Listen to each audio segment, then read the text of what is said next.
Hai, Assalamualaikum warahmatullahi wabarakatuh.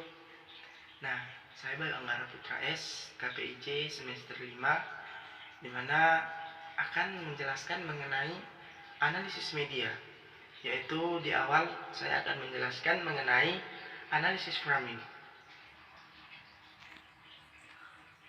Nah, analisis framing adalah salah satu hal atau salah satu metode analisis media seperti halnya analisis isi dan analisis semiotik. Secara sederhana, framing adalah membingkai sebuah peristiwa, atau dengan kata lain,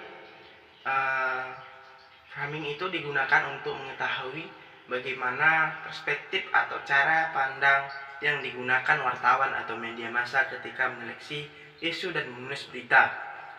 Analisis framing digunakan untuk mengkaji pembingkaian realitas, peristiwa individu, kelompok, dan lainnya yang dilakukan oleh media massa. Pembingkaian tersebut merupakan proses konstruksi yang berarti realitas dimaknai atau direkonstruksi dengan cara dan makna tertentu. Akibatnya hanya bagian tertentu saja yang lebih bermakna, lebih diperhatikan, dianggap penting, dan lebih mengena dalam pikiran khalayak. Dalam praktik analisis, framing banyak digunakan untuk melihat frame surat kabar sehingga dapat dilihat bahwa masing-masing surat kabar sebenarnya memiliki kebijakan politis tersendiri. Nah, lalu kalau kita memahami analisis framing termasuk ke dalam paradigma konstruksionis. Paradigma ini mempunyai posisi dan pandangan terhadap media dan teks berita yang dihasilkan. Nah, kalau kita lanjut ke analisis isi, beda lagi ceritanya. Analisis isi adalah sebuah teknik.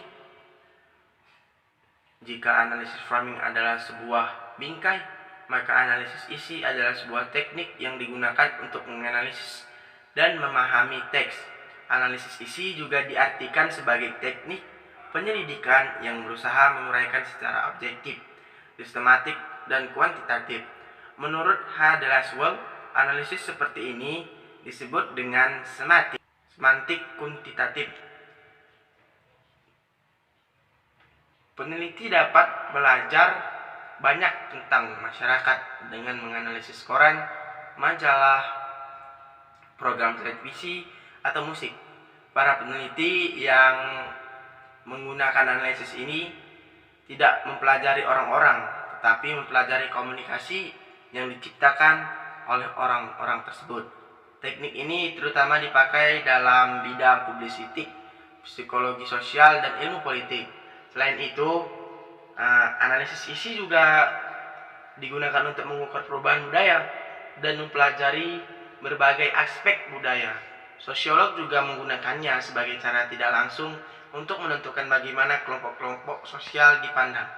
Misalnya mereka akan meneliti bagaimana orang Amerika kepada Afrika digambarkan dalam acara televisi, atau bagaimana perempuan digambarkan dalam iklan. Mungkin jika ada kekuatan analisis isi sebagai metode penelitian ialah tidak menimbulkan efek pada subjek yang diteliti dan relatif mudah untuk mendapatkan akses ke sumber media. Sementara itu adalah hal yang ingin diteliti terbatas. Hal ini dikarenakan analisis isi hanya disadarkan atau didasarkan pada komunikasi massa. Mungkin itu saja yang bisa saya jelaskan mengenai analisis framing dan analisis isi, di mana kedua-duanya adalah berbagai macam dari analisis media. Mungkin sekian, mohon maaf jika ada kekurangan dan kesalahan kata. Saya Bayu Anggara Putra S. Assalamualaikum warahmatullahi wabarakatuh.